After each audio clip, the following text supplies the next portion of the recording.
Burada 300 gram et ve 50 gram kuyruk yağı bulunmakta ve bir kişilik olarak hazırlıyoruz. Biraz sıvı yağımızı döktük, etimizi hafifletsin diye. Sonra kuyruk yağını eriteceğiz. Kuyruk yağımızı erittik, şimdi etimizi döküyoruz.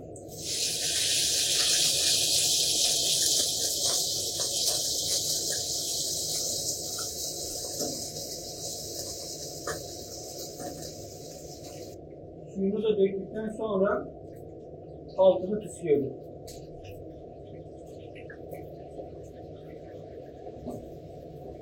Suyunu çekene kadar bekleyeceğiz. En son olarak tuzunu da atıyoruz.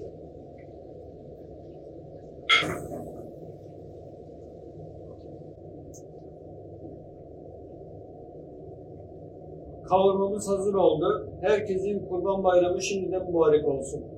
Bildiğiniz üzere bu sene Kurban Bayramı Haziran ayına denk geldi ve sıcak geçecek muhtemelen.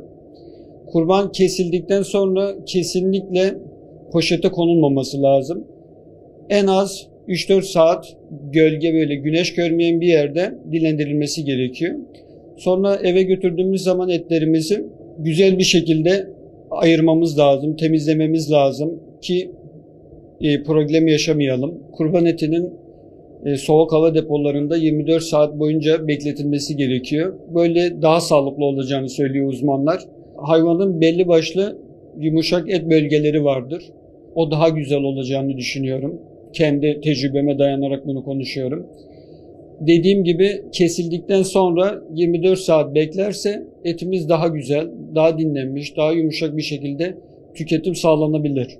Malumunuz dinlenmemiş et tabii sert olabilir pişirdiğiniz zaman ama tüketilebilir. Normal sinirini ayıklayıp kuşbaşı şeklinde doğrayıp pişirilip tüketilebilir.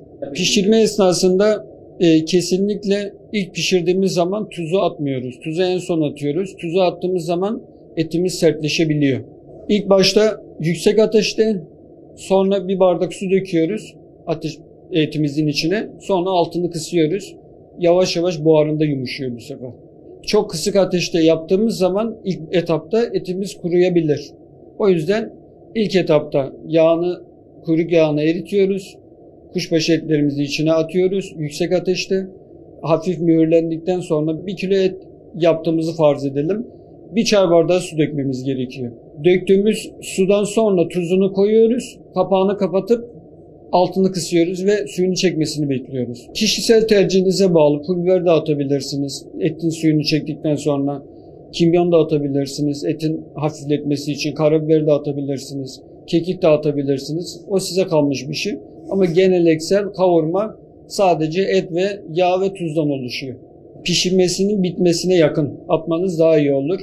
Çünkü bazı baharatlar acımtırak tat bırakabiliyor. Mesela kekiği başta attığınız zaman etiniz acı olabilir.